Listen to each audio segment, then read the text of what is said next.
Thank you, Rohan, for that very nice introduction. And thank you to Khaki for inviting me for this talk on the occasion of 75 years of India's independence. The title of the talk itself is interesting. Savarkar, Freedom and Mumbai. In the last 2 decades or so, when the words Savarkar and freedom are brought together, there is some sort of controversy that arises immediately. Because there are people who immediately ask, can these words go together? And in the last couple of decades, and especially in the last 1 decade, there have been accusations against Savarkar that he was not actually a freedom fighter, that he was a traitor, that he was a stooge of the British, and all of that. And there have been allegations that he wrote mercy petitions to the British during his period of imprisonment at Kalapani, at Port Blair in the Andaman. So it does not qualify as a freedom fighter.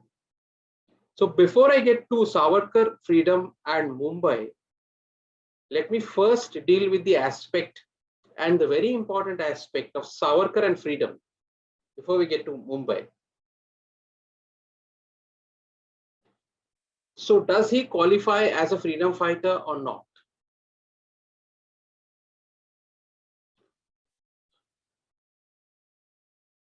We know that Rahul Gandhi and others have called him a traitor, and they have accused him of writing mercy petitions to the British from jail at a time when Gandhi and Nehru were sleeping on the dirt floor of a jail cell. That is the precise statement that has been made. And it demonstrates colossal ignorance and a complete lack of understanding of how the freedom movement actually panned out in India. And it also shows colossal ignorance about the life and career of Vinayak Damodar Savarkar. Is Savarkar a freedom fighter? Savarkar was born in 1883 in a place called Bhagur near Nashik, in the northern part of Maharashtra. In 1889, 1890, when he was very, very young, he and his friends got together. He was in his teenage years, and he and his friends got together and formed a secret group, a group that would take on the British Raj. And initially, it was called the Mitra Mela. Later on, Savarkar changed the name of the group to Abhinav Bharat, meaning a new Bharat, an awakened new Bharat. But initially, it was called the Mitra Mela. And this is where the first involvement of the city of Mumbai, which was then known as Bombay, comes in. When Savarkar formed his secret revolutionary group in order to fight the British, because he and his friends were not convinced that the petitions being offered by the moderates were going to persuade the British to leave, but there needed to be a concerted attack against the Raj. He formed a secret revolutionary group, and his group started having a series of meetings in various places. Most of these meetings in the initial years took place in Bhagur itself, where Savarkar was living in his early years, and later in Nashik, where he shifted gradually. Later, these meetings also moved to Pune because Savarkar moved to Ferguson College as a student for his college education, because Pune was the center of education at that point in time, just as it is today. So the initial meetings took place in Bhagur in Nashik, but where the first mention of Savarkar really in his life, Savarkar and Mumbai really in his life comes in, is that Savarkar and his group of revolutionaries had a few meetings during their teenage years in the city of Bombay, as it was then called. And where were these meetings? One of the meetings, the records and archives that are available tell us,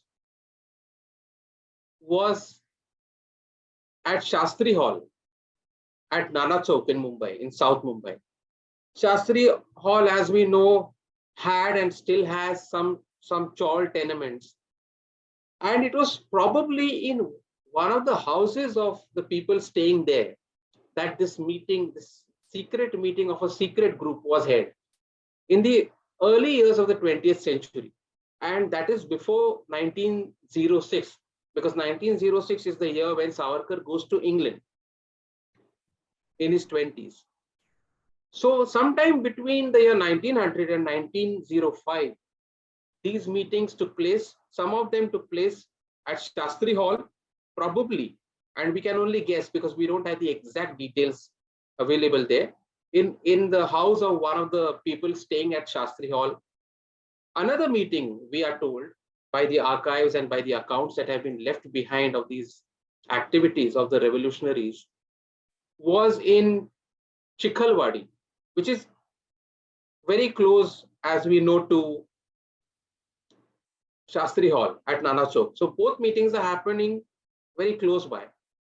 One in Chikhalwadi, again, presumably in the house of one of the people involved with this group. And Savarkar and his group has this secret meeting there. Very interestingly, much later in the 1980s, a very famous person from Chikhalwadi at Nana Chowk was called to inaugurate a plaque on Savarkar that the Labour Party in the UK had set up. A Labour MP in London had set up a plaque in the British capital in Savarkar's name as one of India's freedom fighters. And interestingly, it was a man from Chikhalwadi who was called to inaugurate the plaque.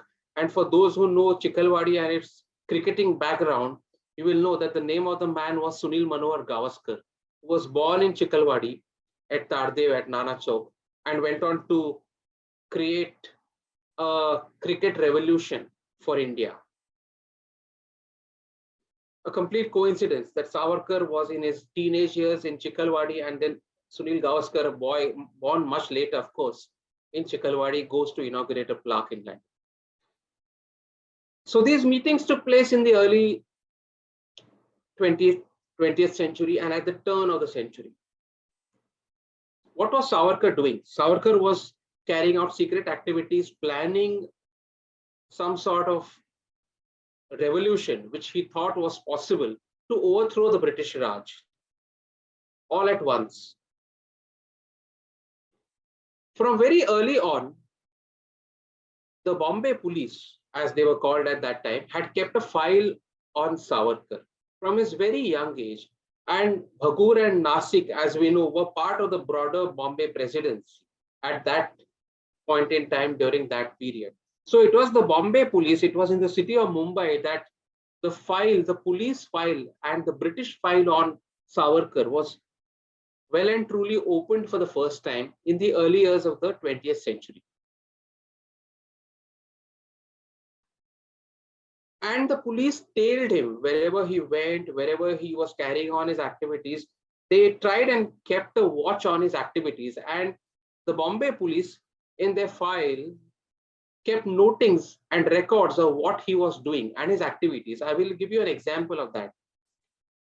When the partition of Bengal happened, thanks to Lord Curzon in 1905, and there was a nationwide agitation against the partition of Bengal and a simultaneous nationwide agitation pushing for the promotion of Swadeshi and boycott of foreign goods, then the very young Savarkar, a student of Fergusson College during that period, took the lead in organizing a protest in Pune. And that was the biggest incident in Western India, in Maharashtra, where a bonfire of foreign cloth took place in Pune in October 1905. And Savarkar and his friends went and met Lokmanya Tilak, Bal Gangadhar Tilak, then the biggest leader of India's national freedom movement, And they invited him for the bonfire of foreign cloth. And there was a procession carried out by the Pune students led by Savarkar, led by the young Savarkar, to the spot where the bonfire was going to be lit. And Lokmanya Tilak joined that procession. And they went and they gathered at the spot where everybody threw their foreign clothes, their foreign pens that they had bought from abroad, their, all kinds of foreign stuff that they had. They threw it into the bonfire and they raised slogans against the British Raj. And Tilak made a truly inspiring speech there. And Savarkar also spoke on the occasion. And on that particular occasion, an intelligence agent of the Bombay police was present to write about what Savarkar was up to. He was watching Savarkar and his movements carefully, and he wrote about Savarkar's movements and his leadership of this very big agitation that took place in Western India, because plenty of agitations were taking place in Bengal, across the country. But the biggest protest that took place was in Pune in October 1905, and it was led by Savarkar, who called for complete independence from the British Raj. Now, complete independence was a revolutionary call during that period. The simple reason for that is that while we in the 21st century may take the call for independence for granted, Indians during that period were asking only for concessions from the British Raj.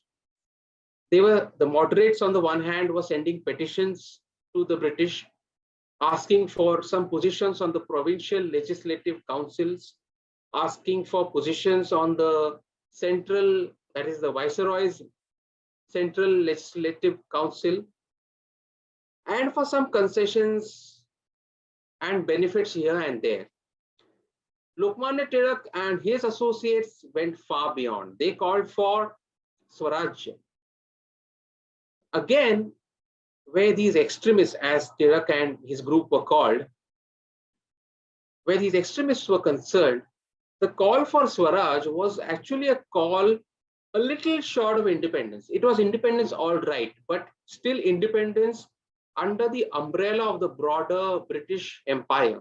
So in effect, it meant autonomy. It meant complete autonomy, but it did not mean complete independence. Because South Africa was an autonomous colony, Australia was an autonomous colony. So it was the status of a colony that they were asking for under the aegis of the British Empire. A colony where there was self-government by the Indians, but still under the broad umbrella of the empire. Now, what Savarkar was saying was that we want to have nothing to do with Britain, and the British have no reason to rule over us, and we want to sever all association, all ties with the British. That's why the call was revolutionary during this period. Savarkar and his friends called for complete independence in the first decade of the 20th century. And that was at least 20 years before the Indian National Congress called for Purna Swaraj, or complete independence, at its session in 1929. Savarkar called for complete independence at least 20 years before that. And Savarkar can be called a fearless and pioneering crusader for the cause of freedom during this period.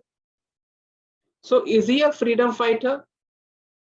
He is a fearless and pioneering freedom fighter, one of the earliest freedom fighters who actually pushed the boundaries for the cause of freedom and demanded more of the British Raj than the Indians, the mainstream Indian politicians and leaders were asking during that period of the early 20th century.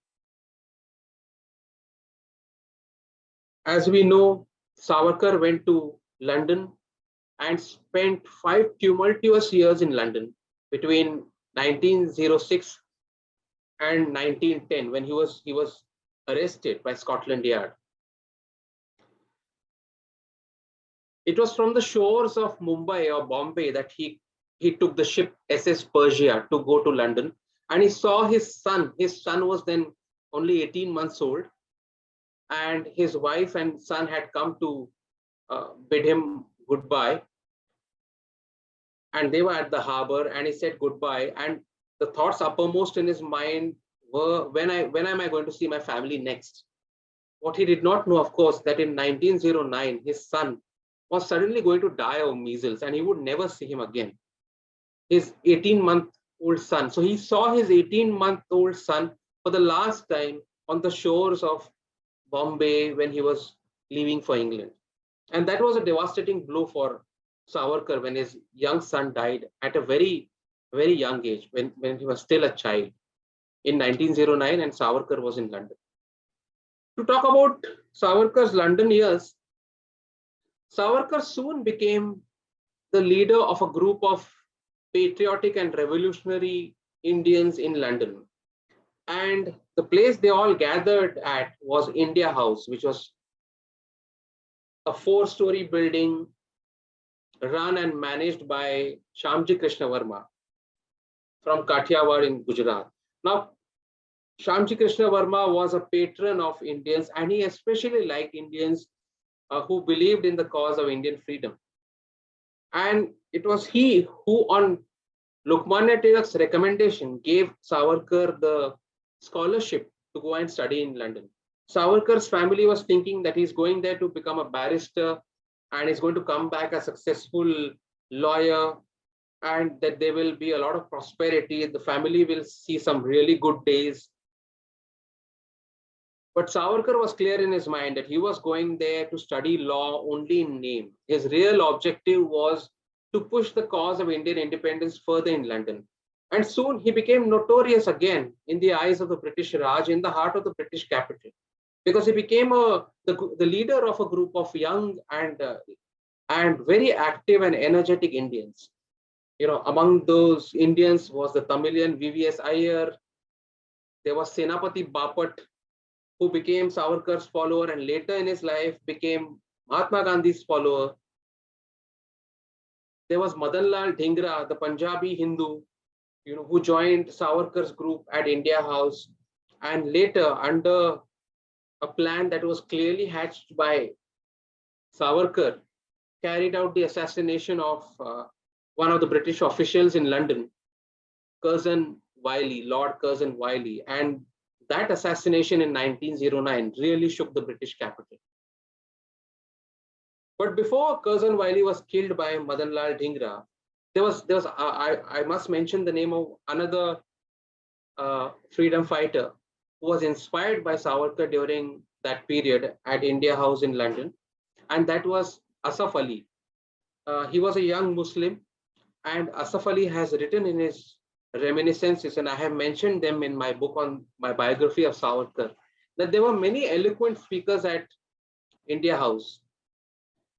But while some other people could be more eloquent than he was, nobody had the kind of commitment and the sincerity and honesty that Savarkar did, which is why he inspired everyone there, because he had dedicated himself completely to the cause of India's independence. Interestingly, during his stay at London House in London, in the UK, Savarkar in 1907 got together with a fascinating personality from Bombay or Mumbai, that is Madam Bhikaiji Kama. She was a fearless Parsi woman. She had the daughter of a famous Parsi businessman from Bombay, and her husband K. Rustamji Kama was a well-known Parsi lawyer. Kama grew up in Mumbai, looking at the atrocities perpetrated by the British during the plague years at the turn of the century and in the last decades of the 19th century. And she was most disillusioned by what she saw and wanted to do something for the cause of India's Swaraj. She shifted to London in 1901 and soon became one of the secretaries to Dadabhai Nauroji, who was living in London during that period. But Madame Kama's instincts were revolutionary. They were patriotic and revolutionary, and she did not want to follow the moderate path that Dadabhai and other Indian patriots were following. So she soon gravitated towards India House, which was being managed and run by Shyamji Krishna Varma. And that is where she meets this young Vinayak Damodar Savarkar from Nashik, and she really takes to him. He's much younger than she is, but she knows that he's the leader of the young Indians. And Kama herself is a pioneering patriot. In 1907, the International Socialist Congress is going to take place at Stuttgart in Germany. And the Indian patriots want to send a delegation to Stuttgart to push for the cause of Indian freedom. So Savarkar and Madame Kama actually came together and they designed what was truly the first version of the Indian tricolor as we know it today. It was designed jointly by Madame Kama and Vinayak Damodar Savarkar, though of course it has to be admitted clearly that Madame Kama's role was bigger in the designing of the tricolor. And together they designed it, and Madame Kama became the Indian to first unfurl the Indian tricolor, the very first version of the Indian tricolor abroad at Stuttgart in Germany in August 1907. Now, this version of the tricolor was slightly different from the one we know today because there were stars, there were three colors, there was no white there, there was orange, red and green, and there were stars on top, and there was a crescent at the bottom as well on the tricolor. Later on, of course, the tricolor changed its shape and size, but it remained a tricolor. And this was the first model on which the other models of the flag were eventually developed by the others. So Savarkar had a crucial role in the making of the Indian tricolor as well. And that is a point worth noting. First, he pushes for Indian independence much before the Indian National Congress does in 1929.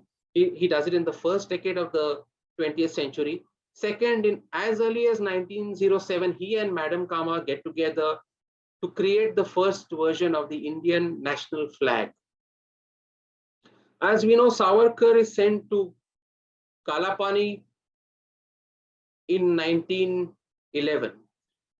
He's caught in March 1910. He's sent to Kalapani after a trial and in the Bombay High Court, where there are British judges, but there's also Narayan Chandavarkar, an Indian judge who holds him guilty of waging war against the British Raj, and he's sentenced to life and given 2 life terms and given 2 consecutive life terms.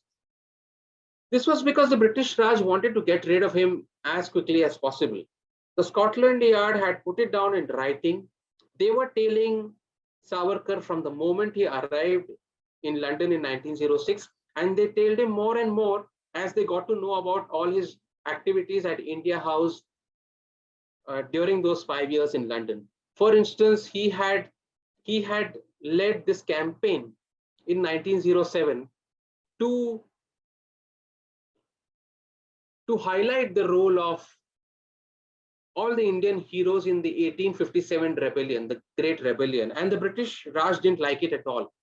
Savarkar was doing it in the heart of the British capital, and the British newspapers, that year was the 50th year of the Great Indian Rebellion, the Great Indian Revolt of 1857, and the British newspapers were writing accounts of the rebellion and villainizing all the Indians involved in that rebellion. They were calling all sorts of names to, again, they were defaming, in a sense, Rani Lakshmi Bai, Tatya Tope, Mangal Pandey, and all of those heroes. And Savarkar stood up and said that no, we will not allow this falsification of Indian history to happen, and we will present Indian history from an Indian point of view. So he not only led a campaign and really pushed for propagating the cause of Indian independence and the glorification of these heroes of 1857, but he went to the British Library he got access to India Office archives at the library there, British Library there, and wrote what is known as the first Indian account of the Great Revolt of 1857. A very interesting anecdote I may mention here is that Pandit Jawaharlal Nehru was a very young student studying in England when Savarkar was at India House in London. And Nehru's father, Motilal Nehru, had made it very clear to his son, don't go anywhere close to India House, because that's a group of revolutionaries. You better stick to your studies. And that's what the young Jawahar did. After he came back, of course, he plunged into the freedom struggle. Nehru himself did in a big way and became India's big leader. But before that, when he was a student, there's a letter written by Jawaharlal Nehru to his father, Motilal Nehru, in which he says that, I've come across this very interesting book on the 1857 revolt. That's by Vinayak Damodar Savarkar. And it's a lovely, fascinating book. And it is the first time that the story of the 1857 revolt is being told from the point of view of Indians. Very interestingly, this book was being sold and circulated in Britain. You could buy it, sell it, circulate it in the British capital, but it was banned in India because it was considered a seditious work, and not a work not allowed for Indians, because they could suddenly start getting patriotic and seditious thoughts because of that. But Nehru wrote in praise about Savarkar's work from England to his fathers, talking about what a magnificent piece of writing it was. So when in India we have debates today about Nehru versus Savarkar, Gandhi versus Savarkar, these are things that we need to keep in mind. And Nehru had written that this book needs to be circulated widely and taught to Indians and really disseminated in a big way, so that people know the India side of the story, the Indian side of that story. Another anecdote, if I may talk about here, very interesting, since I mentioned the Mahatma and Savarkar and Nehru and Savarkar, I must mention in that same vein the Mahatma and Savarkar, because Gandhi and Savarkar met in London and together addressed a meeting of Indians at a restaurant in Bayswater in London in the UK. And they both praised each other to the skies. So Gandhi spoke first and said, called Savarkar a Desh Bhakt.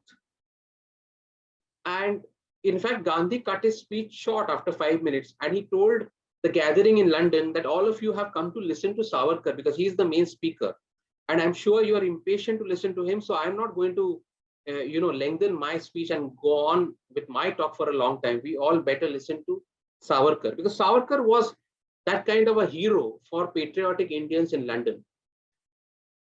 And those who talk about Savarkar being a traitor also have, better keep these things in mind. But their colossal ignorance, of course, will not allow them to do that. But it's a fact. And then Savarkar goes on to praise Gandhi.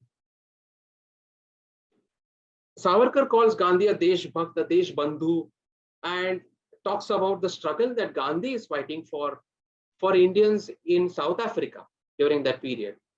Gandhi was visiting London in 1909, but he was a leader of Indians in South Africa during that period. So that's a fascinating incident, anecdote that's there in my book and has been written about, I beg your pardon, by people who were present there and eyewitnesses.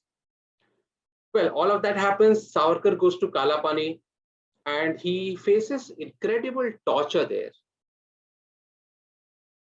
He is kept in solitary confinement for long periods of time, for long stretches of time, one of the stretches going up to 6 months. He is given indescribable punishment. All of us may have read about coir pounding, or the mill that he had to work on. But I must talk about two or three other forms of torture that took place there. We talk about Guantanamo Bay and the torture that took place there early in this century. But let's look at what happened there between 1911 and 1921, the decade that Savarkar spent in Port Blair inside that prison. So he was given something called as standing fetters. Now, standing fetters means that you have to stand, your hands are chained to a wall above you, you have to hold your hands like this, and you have to stand like that in a very uncomfortable position for 8 hours at a stretch. All day you have to stand there. What if you want to use the bathroom? You're not allowed to. What if you want water? You're not allowed to have water. So the political prisoners, and Savarkar in particular, who were imprisoned there, and Savarkar was considered a very dangerous revolutionary by the British Raj. They've gone on record calling him one of the most dangerous Indian political revolutionaries. They would not get any concessions. So he had to stand all day with standing fetters. Prisoners often soiled themselves. They had to respond to the calls of nature at that very spot, and they dirtied themselves. And when they dirtied themselves, they had to stand in all that filth all day long. There was no relief. And at the end of the day, when the prison official came to clean on all that filth, you also had to hear a lot of abuse from that prison official for dirtying the place in the first place. That was one kind of torture. The second was something known as crossbar fetters. Now, crossbar fetters, and all of these things I have mentioned in my biography of Savarkar, if you look it up. Crossbar fetters is actually, it's a iron triangle. So you're tied, and it's tied on three sides, and you're tied like this to the triangle, and it makes your back very stiff, and you cannot move. And there are chains there, and you're kept like that with feet wide apart all day. You have to stand like that for all day. And Savarkar was given crossbar fetters for 10 days at a stretch during one particular period of his imprisonment. Now, again, crossbar fetters means your entire body aches. Again, you soil yourself at a spot. You cannot get water to drink if you want. There's no relief. And especially the back pain is incredible. The pain in the back is incredible because it's stiff. And there's an iron rod at the back, a triangle that's making it, increasing the tension on the back. So the pain can become unbearable at times. And prisoners were kept in that state, political prisoners, and especially Savarkar was kept in that state for long periods of time.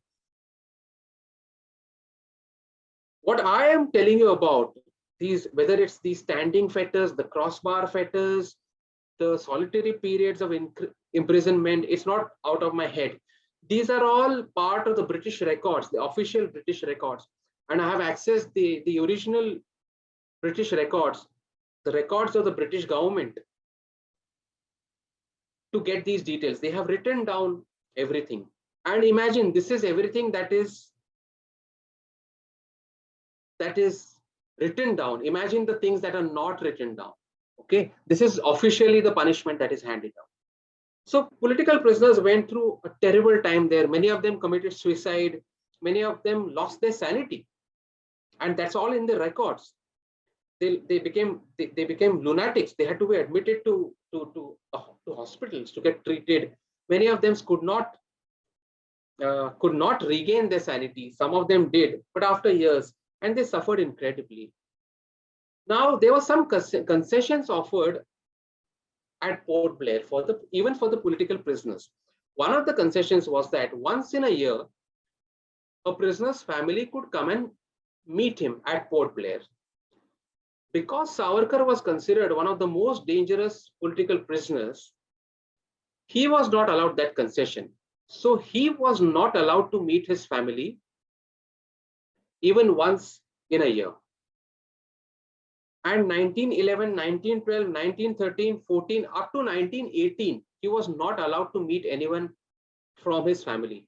No one from his family was allowed in at Port Blair to meet him. For 8 years, he was alone. While other political prisoners had access to their families. Another concession that was allowed was they could have letters, the prisoners could have letters going back and forth. For the initial few years, Savarkar was not given any letters that came in also from his family. So he had no access to any kind of information that was coming in.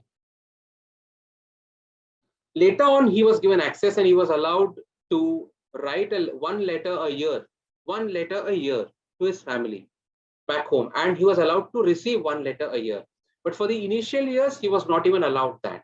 There was a third concession offered to prisoners. And I'm going to answer, I see in this pop-up window a question about his weight, and I'm going to talk about that, in fact. The third concession offered was that after people had spent 6 months in jail, they could go out and work as an agricultural laborer on the fields, or till the fields in Port Blair, and work on the land and do some other kinds of work, and then come back to the prison in the evening where they could sleep and all. But they could go out and do some work so that they did not go completely crazy inside the jail. Now Savarkar was also denied that concession. Most prisoners were allowed to go out, work on the fields, do some kind of skilled or semi-skilled work outside and come back to the prison in the evening. But Savarkar was not allowed that. So Savarkar faced a great deal of torture there. Did he write letters, mercy letters to the British? The answer to that is yes. He wrote at least 7 mercy letters asking for release from jail and asking that he should be sent back to an Indian jail at least, if not set free. Because the conditions in the Andamans were much worse than the conditions on the Indian mainland and in the Indian jails. So those people who say that Savarkar was writing mercy letters while Gandhi and Nehru were sleeping on the dirt floor of a jail do not understand that in the first place, it's wrong to make comparisons, because one cannot deny the mammoth contributions of the other freedom fighters and of Mahatma Gandhi and Jawaharlal Nehru to the freedom movement. But if we really were to compare, then the political prisoners at Kalapani went through much torture and faced conditions that were much, much worse than prisoners on the Indian mainland were facing. It was nothing compared to what was going on at Kalapani, and nobody knew what was happening either. So he wrote at least 7 letters. In one of his letters, in fact, he says that if you don't want to leave me, it's okay, but at least let the other prisoners, political prisoners, go. Another concession he was denied was that in 1918 and 1919, when the Montagu-Chelmsford reforms came into place, there was a royal clemency offered by the British to political prisoners in the Andamans, and prisoners were released as an act of clemency, or which means forgiveness. So they had to admit their guilt, of course, because they were fighting for the cause of Indian freedom. But Savarkar was not given clemency. So that also was denied to him and to his brother, Babarao Savarkar. We must mention here his elder brother, Ganesh Savarkar, better known and popularly known as Babarao Savarkar. So the two Savarkar brothers were in the Andamans together. And for a long time, they could not even meet each other, though they were in the same prison. And both were considered very dangerous revolutionaries by the British. So he wrote 7 letters asking for release. We'll have to keep one. But I must here talk about the mercy petitions a little bit. Savarkar was neither the first nor the last to write such mercy petitions. Before Savarkar in 1908, there was a group of Bengali revolutionaries who were sentenced to death by the British Raj. That group included Satyendranath Bose, Khudiram Bose, and others. And that group was caught after Khudiram Bose, exploded the first bomb and in Bengal, which led to some killings. When these prisoners were sentenced to death, they wrote mercy pleas to the British Raj asking that they should be released by the British. Now, this mercy plea was a legal mechanism which a prisoner was free to use, and they used them. That was before Savarkar was sent to Kalapani. Now, after Savarkar was sent to Kalapani, and well after his release from Kalapani, in fact, in the mid 1920s, there was a Kakori conspiracy that took place, where a bunch of Indians and leaders of the conspiracy like Ram Prasad Bismil and Sachindranath Sanyal and Ashfaqullah Khan were sentenced to death. They also wrote mercy petitions to the British Raj. The same kind of mercy petitions that Savarkar wrote. We have spoken about mercy petitions in 1908. We have spoken about mercy petitions in the mid 1920s by those involved in the Kakori conspiracy. I must also say that Savarkar was not the only one writing mercy petitions from Kalapani. There were others who wrote mercy petitions. There was, for instance, Barindra Kumar Ghosh, who was Aurobindo Ghosh's brother and part of the group of Bengali revolutionaries. He also wrote mercy petitions. Fortunately, whether it's Satyendranath Sen, Somendranath Sen, and the Bengali revolutionaries of 1908, Barindra Kumar Ghosh, brother of Aurobindo Ghosh, and the Kakori conspiracy case accused, fortunately, they have not been labeled as traitors. But Savarkar has been labeled as a traitor. It's unfair to single him out on this count because the mercy pleas were a legal mechanism. One of Savarkar's arguments was that his idea was to survive and go back to the Indian mainland and do whatever he could for Indian society and for Indian freedom, instead of just dying there unknown and unnoticed and unobserved and a forgotten person on the soil of the Andamans, where nobody even knew what was going on at the Andamans, and often information about illnesses and deaths of prisoners, information got out very late. In fact, it was possible that even after somebody had died, information got out many years after that, because there was no transparency, there was no right that the Indians had to information of that kind. So imagine the situation. And above all, the argument that I am certainly making here is that a testimony given by a prisoner under conditions of incredible torture cannot be considered as genuine testimony. So Savarkar cannot be quoted as saying that, okay, I will do this, I will do that. Well, these were the conditions that the British were laying down, and he obviously accepted those conditions. He got out. People who don't even have the courage to handle a lathi charge or tolerate a lathi charge are talking about political prisoners who underwent incredible suffering in the Andamans. Well, anyway, that was my take on the mercy petition. So yes, the mercy petitions have been written. So if some Savarkar Bhakt tells you that mercy petitions were never written, please tell them that that the mercy petitions were indeed written and they are part of the record. And if some person tells you that I discovered the mercy petitions and Savarkar had tried to hide these petitions during his lifetime, and I have done research to unearth these petitions, tell them also that you are not unearthing any great thing, because Savarkar, in his most famous book, Maji Janmathe, or My Transportation to Life in the Andamans, has actually written himself in great detail about how and why he wrote these mercy petitions. Savarkar is not denying that at all. I read a piece in an English news magazine in India where the writer claimed that he was unearthing these documents and letters and showing that Savarkar had written mercy petitions, while Savarkar had tried to hide the mercy petitions.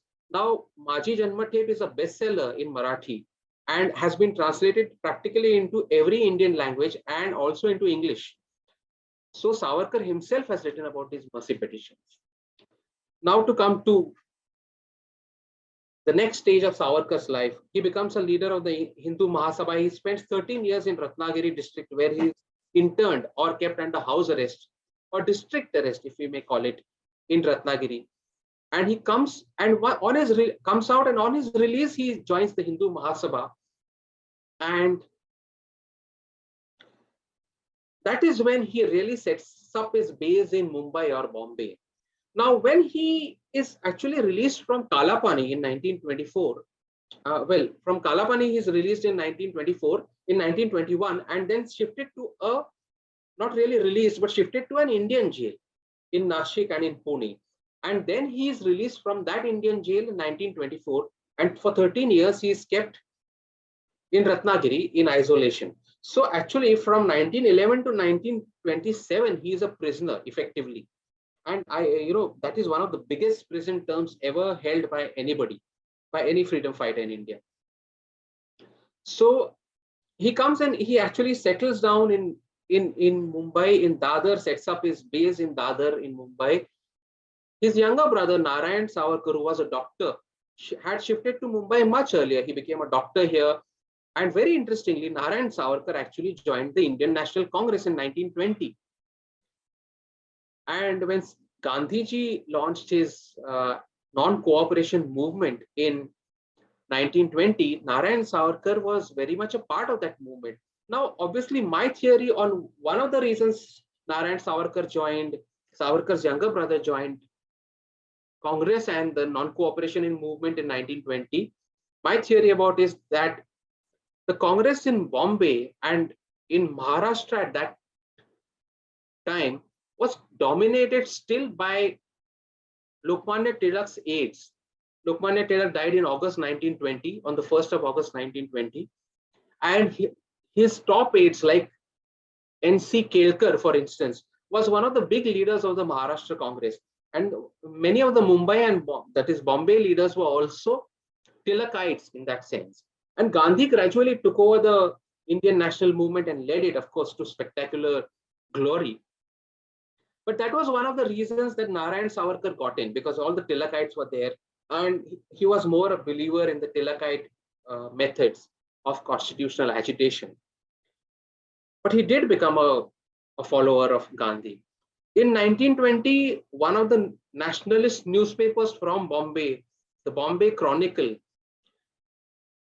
carried out a spirited campaign for the release of the Savarkar brothers from Kalapani. And for that, the Bombay Chronicle newspaper deserves a lot of credit, because, and in fact, the paper's editor very strongly criticized Narayan Chandavarkar, who the judge who had convicted Savarkar in 1910-11, and in 1918-19, Chandavarkar had written a plea to the British Raj, asking them to release political prisoners on the soil of Andamans, but he had left out the names of the Savarkar brothers.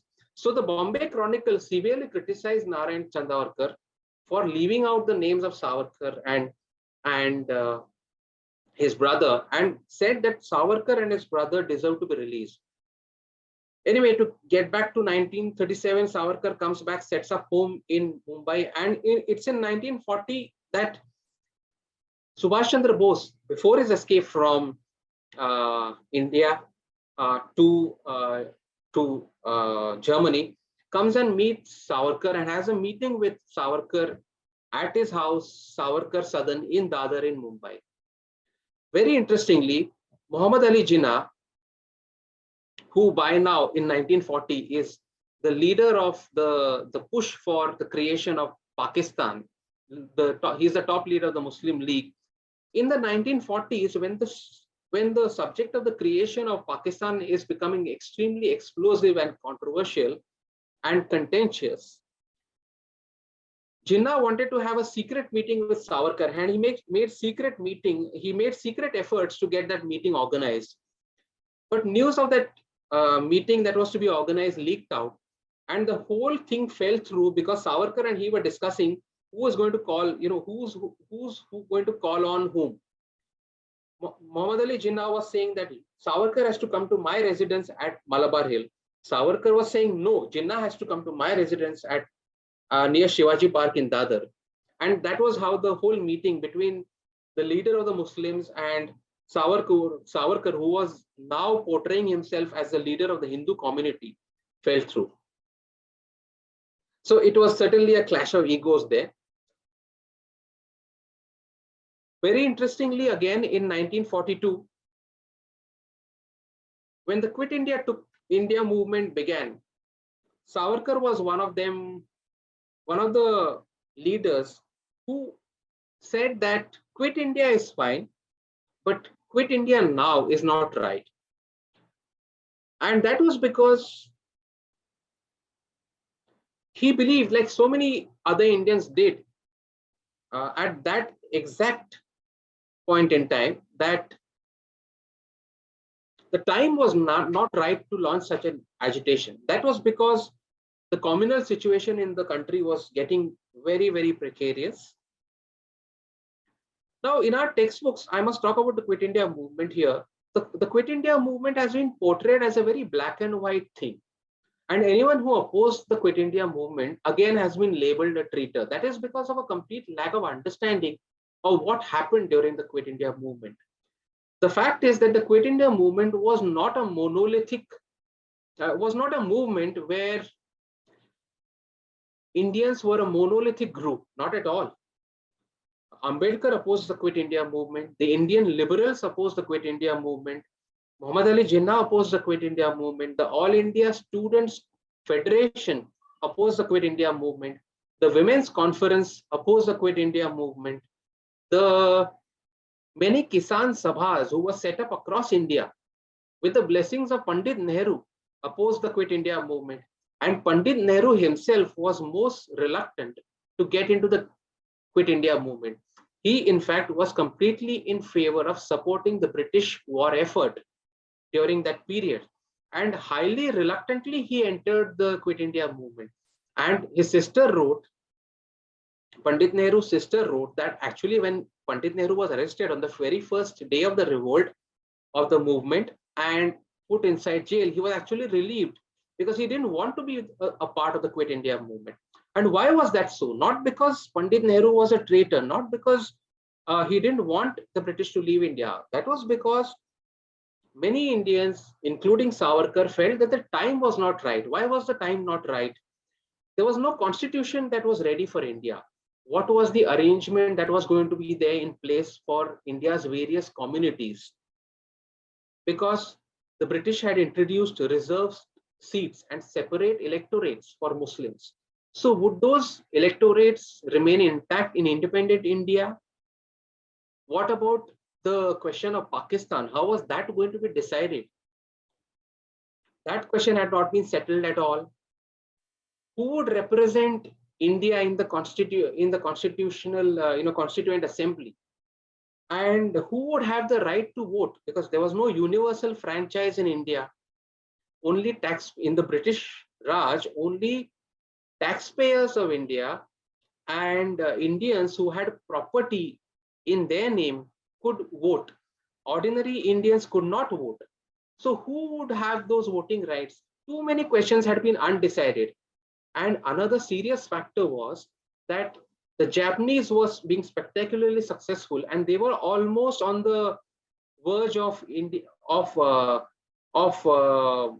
reaching India's borders. So at such a crucial juncture, many like Savarkar, Ambedkar, and others, including Nehru, felt that if the British just got up and left, there would be a vacuum and there would be a civil war in India and it would be uncontrollable. That is why they were saying that don't say Quit India now. So Quit India is right, but Quit India now is not right. So let us clear this misunderstanding that often exists about the Quit India movement.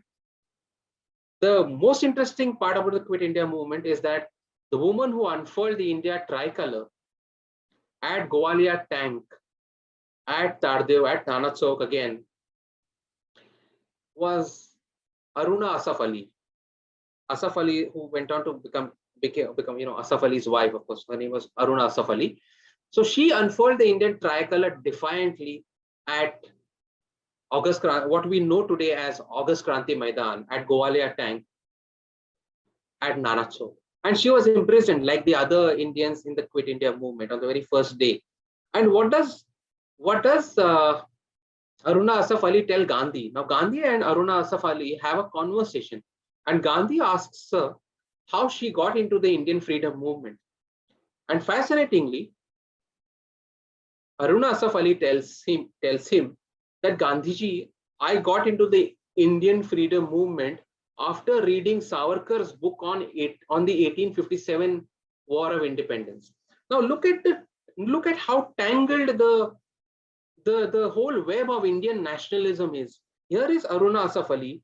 She's one of the closest followers of Mahatma Gandhi.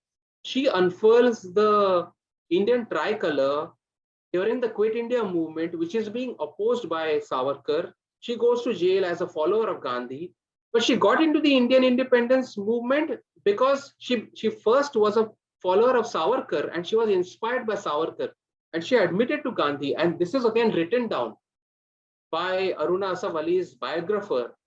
Her conversation with Gandhi is written down by a biographer, and I have mentioned that conversation in my biography of Savarkar, that she actually said that she was inspired by Savarkar's book to enter the Indian freedom struggle. So this is how tangled, Indian nationalism, the various strands of Indian nationalism are, the various strands of the Indian national movement.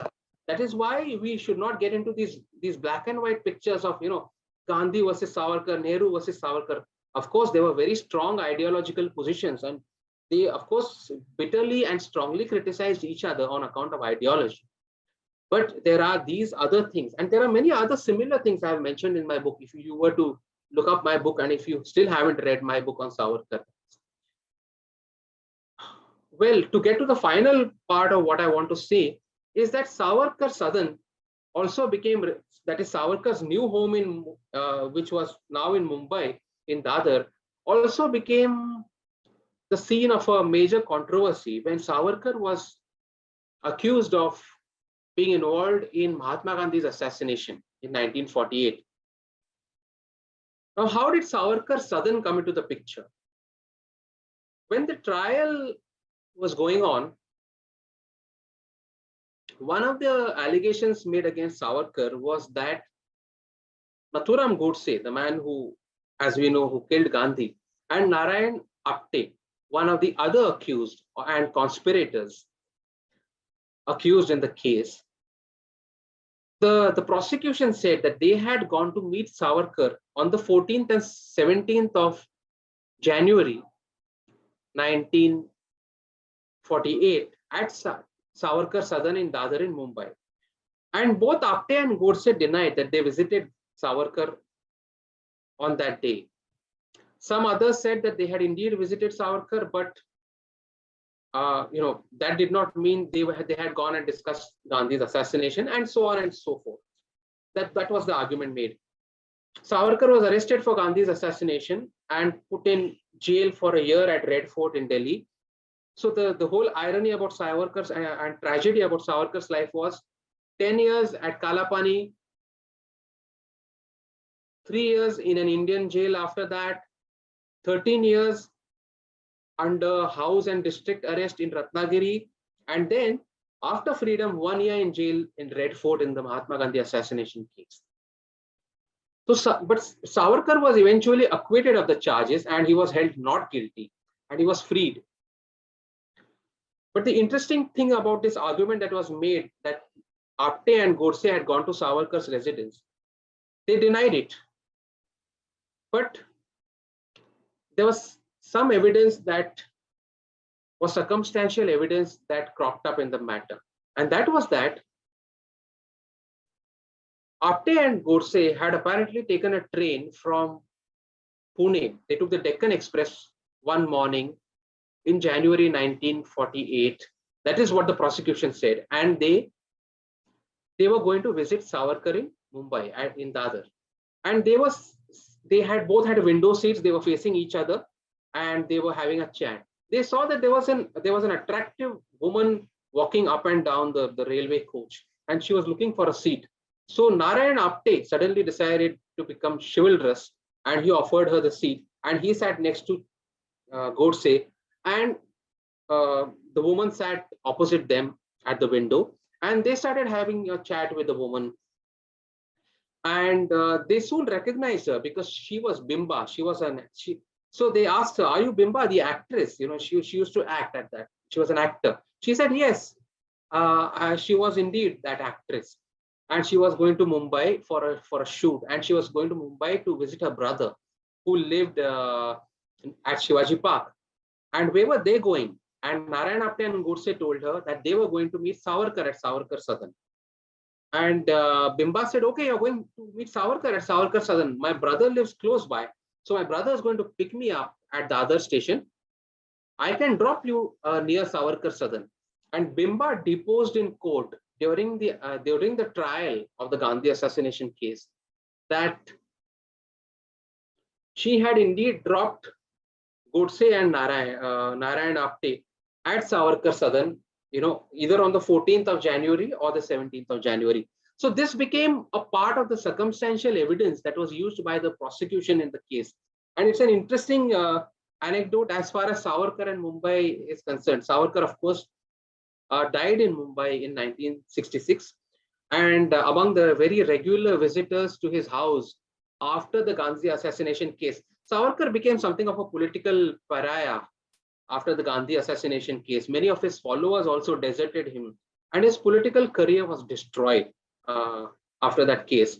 And in fact, he was also unwell. His health was completely broken because of his stint in the Andamans, because it was so cruel and horrible that his health was completely broken. And he died in 1966 in this city, of course. So Savarkar, freedom, and Mumbai there's a fascinating connection there. He has initially secret meetings in Mumbai. He eventually dies in Mumbai. Has some important meetings in Mumbai, like the one with Subhash Chandra Bose, and his career and life are one big controversy. Whether one is an admirer of Savarkar or a critic of Savarkar, Savarkar himself embraced controversy, and he himself voiced very extreme views, which is why he is controversial also in the first place. So that is my take on Savarkar and Mumbai, Savarkar, freedom, and Mumbai. Thank you so much for this. If there are any questions, I'd really love to take them, Rohan. I'm sorry if I've exceeded the time given to me. No problem. You were in such a good flow. I didn't want to disturb you earlier. Thank you, Rohan. It was really a compelling listen. You presented a very balanced perspective of the whole issue. There are a few questions, and I'll jump right into them. Yeah.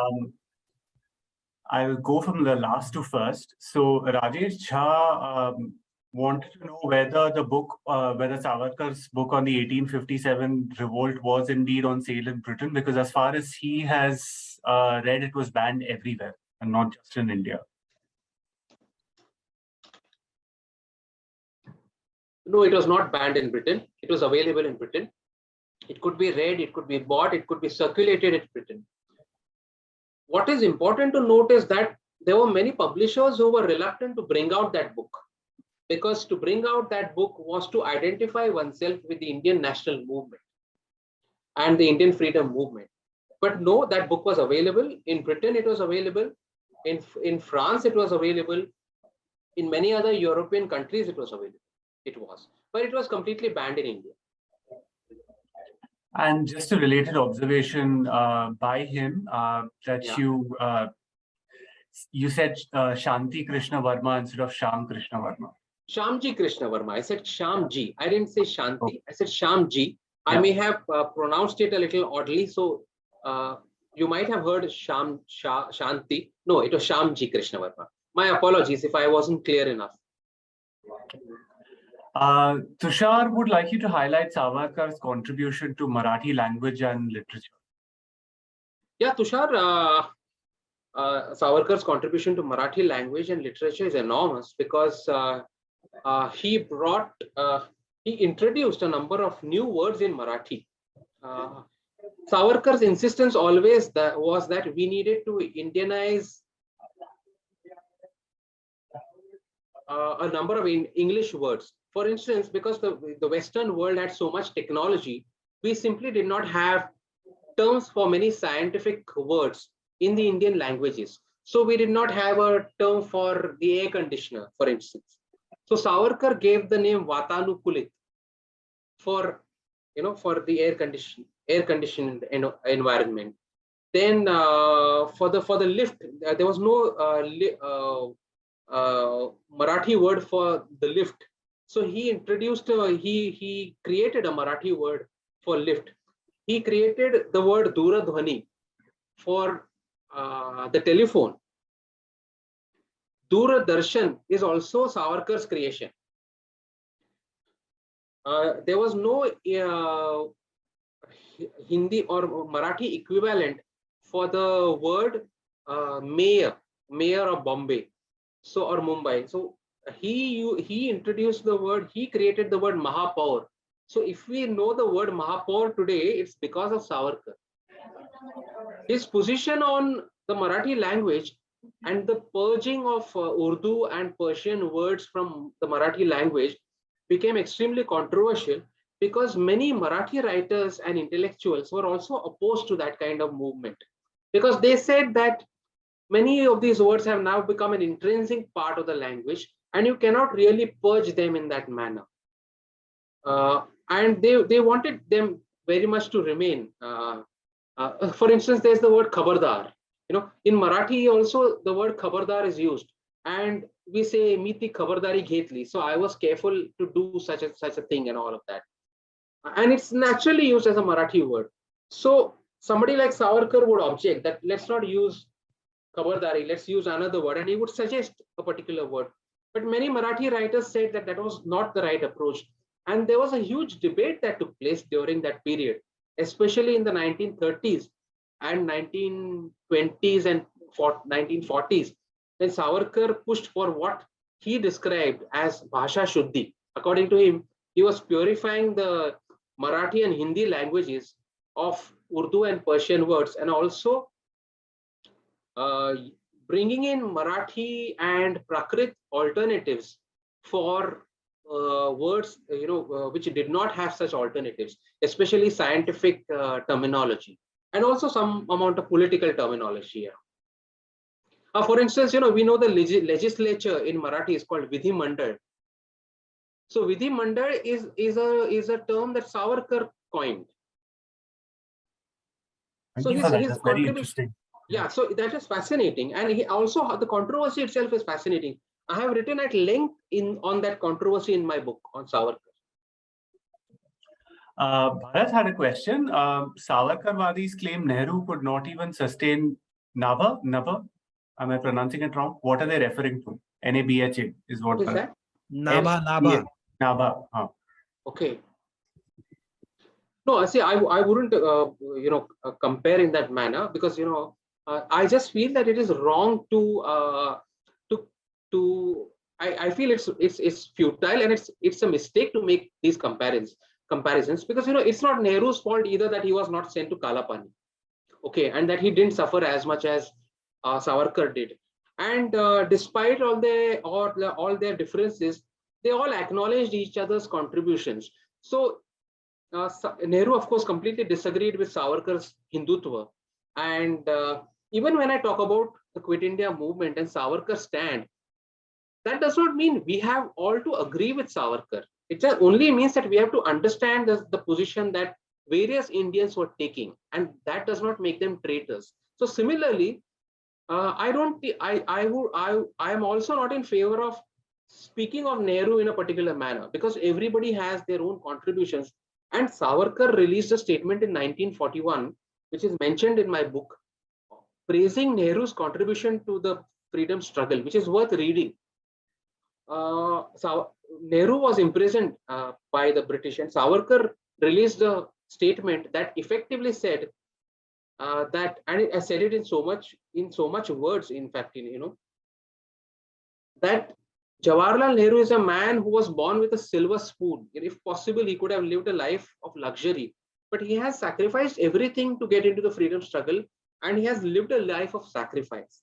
So I think in these very divisive times, when we are, again pitting one freedom fighter against the other, we have to understand how the Indian national movement evolved. We have to understand the differences, of course, and we can all take sides. We can take Nehru's side, we can take Savarkar's side, but let us not be carried away by these misunderstandings and politicization to such an extent that we call them all sorts of names, whether it's Savarkar, Nehru, or Gandhi, or anyone else for that matter. It's a very good point. Thank you for making that. An observation and a question from Madhu. Savarkar was the initiator of equality and formed a temple in Ratnagiri which was open to all religions. Which is called the Pandit Pawan Temple. And those who oppose Savarkar always take up on his religion and caste. Anything more on Savarkar as a social reformer? Yeah, I could actually say a lot. I don't know whether we have time for it, but in brief, I can say that Savarkar actually took an extremely controversial position on the issue of cow worship and meat eating among the Hindus. And Savarkar is one of the Hindus who said that there is nothing wrong with eating beef. So that is a very controversial position to take, especially in the 1930s. It is a controversial position to take even today. But we can imagine what a controversial position it may have been. So Savarkar had this his religion and his Hindutva were political. It was not social and it was not religious in character. And Savarkar did have a scientific temperament. And he believed that Indians and Hindus in particular needed to embrace science and technology and technological innovations. So he said, the cow is he wrote an entire essay, and I have quoted liberally from that essay in my book. And he had a debate with a Marathi editor called LB Bopatkar, on cow worship. And he said the cow is a useful animal. The cow is not a deity. And there's no need to worship the cow. And he said, of course, he was speaking from the point of view of Hindu solidarity. He said that in many battles, Muslim armies have put forward cows and hidden behind these cows and attacked Hindus. And Hindus, because they thought they would be defiling a cow, which was their deity, have not killed those cows and have been slaughtered by the Muslims because they did not attack the Muslims just because there was a cow in front and was used as a shield. He said, no, you have to slaughter cows if you need to, but you have to defend yourselves, because you must remember that if you don't defend yourselves, then all the other cows, remaining cows, are also going to be slaughtered once you are dead. So what he's speaking both from a scientific point of view and from a point of view of Hindu solidarity, because he sees this civilizational clash happening between Hindus and Muslims. This is his theory, of course, that there is a civilizational clash, and Hindus have to fight battles against Muslims all the time. So don't be stuck up on this cow issue. If need be, to survive, eat the cow, eat beef, and there's nothing wrong. It's you do not defile yourself by eating beef.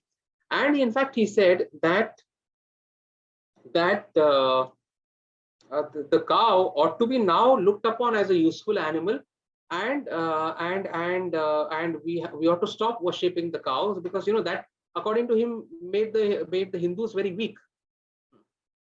And he also said that if necessary, do slaughter. You can indulge in slaughter.